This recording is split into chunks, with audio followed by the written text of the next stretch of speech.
igreja, com a paz do Senhor. Amém.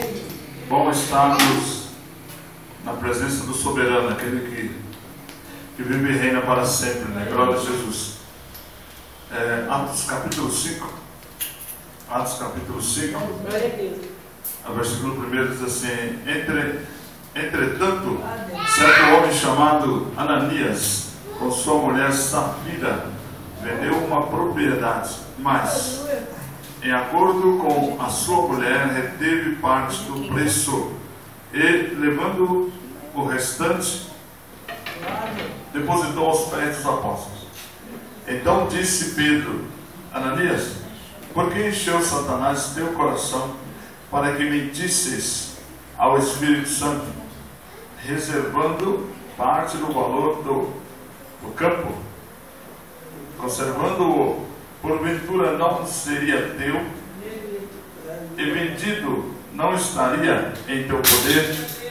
Como, pois, assentaste no teu coração este desígnio? Não manifestes, não mentiste aos homens, mas a Deus. Ouvindo estas palavras, Ananias caiu, expirou, sobrevindo grande temor a todos os ouvintes.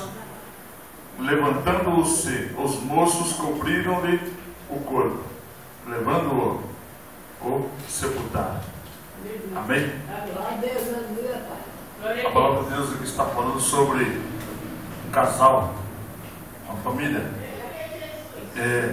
que tomaram um caminho errado, o caminho do orgulho, o caminho do sentimento contrário, o caminho do sentimento do roubo, da destruição, e quiserem trazer para dentro da obra do Senhor um espírito maligno para influenciar a vida dos apóstolos.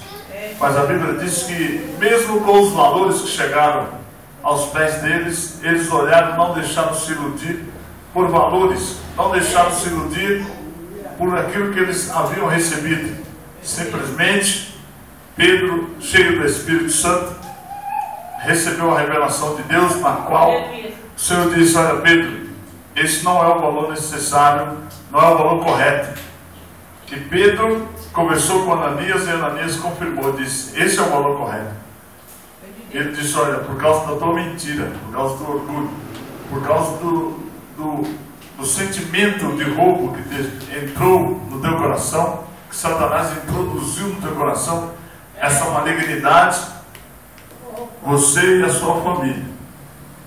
Ou seja, quando aconteceu a situação dele morrer, não só foi ele que se perdeu, mas a família, porque perdeu o chefe da casa. E aí, irmãos, nós olhamos e entendemos como Deus trabalha, como Deus tem tido, o cuidado da igreja. Porque não é o homem que zela da igreja, não é o homem que cuida da igreja financeiramente, mas é Deus. E Deus não deixa passar nenhum instante, irmãos, sem que haja o auxílio para o seu povo. E quando nós mentimos ao Senhor, o Senhor, irmãos, pode até trazer de um castigo comum, corriqueiro, a um castigo de morte. E aí nós olhamos, quando o orgulho sobe no coração do homem, o destino certamente é a morte. Morte física. Hoje lá perto de casa tinha um irmão lá, e ele entrou em estado de depressão, depois foi restaurado, e hoje quando cheguei no monte à tarde ele tinha se enforcado, acabou de se enforcar. E aí nós entendemos e vemos, irmão, que o suicida, ou o suicídio, tanto faz da maneira que você entender, o suicida ou o suicídio é perca da alma. E depois nós estávamos conversando com um rapaz onde ele estava trabalhando, com o irmão disse que ele se enforcou sentado. Ele se sentou e se enforcou no banheiro. Então, morrer sentado, enforcado, é quase que impossível, né? Mas sabemos que nós estamos num mundo que não é nosso, e a Bíblia diz que este mundo já é do maligno. Este mundo é do maligno. E o príncipe desse século, ou o príncipe deste mundo, está governando este mundo. O governo deste mundo é maligno. E nós, irmãos, como igreja, estamos no meio de um governo maligno. Nós, muitas vezes, desprezamos o inimigo. Nós estamos valorizando Satanás. Bem pelo contrário. Estamos olhando no que ele é capaz, porque ele está dentro do reino dele. Na realidade, ele está dentro daquilo que a gente conhecemos, que é a casa dele. Porque Deus deu essa terra para Satanás, para que ele fizesse o seu império das trevas, ou seja, o império das trevas. E nós, como igreja, luz do mundo, sol da terra, estamos dentro desse império maligno. E muitas vezes, irmão, nós não desprezamos, né? E começamos a dizer, Satanás não vai me vencer. Mas sabemos, irmão, que a luta é grande. Muitas vezes nós até dizemos, Satanás não pode comigo. E nós esquecemos que aqui nesse mundo, irmãos, está limitado e sujeito a ele. E para nós nos livrarmos, só com a mão de Deus. Deus não podia ter livrado aquele homem da forca, não podia ter livrado aquele irmão de se suicidar. Podia, né? Mas acontece que este mundo, o governo é maligno. E quando ele pôs a corda e se enforcou, o governo das trevas veio e tomou posse. E Deus ficou impossibilitado pela entrega, né? Porque ele mesmo se entregou. É um caminho sem volta, é um caminho de destruição.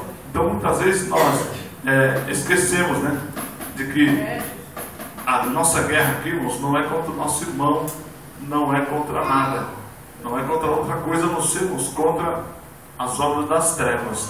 E as obras das trevas estão no meio, nós estamos no meio das obras das trevas.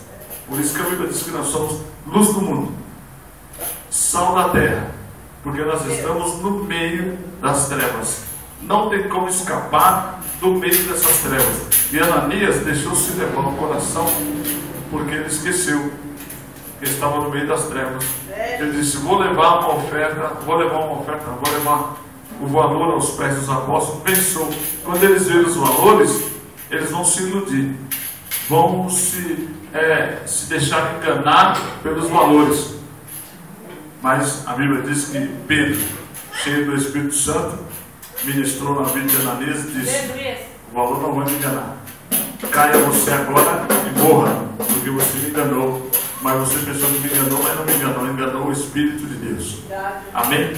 Aplauda o nome do Senhor Jesus, pela sua infinita graça, pela sua oportunidade.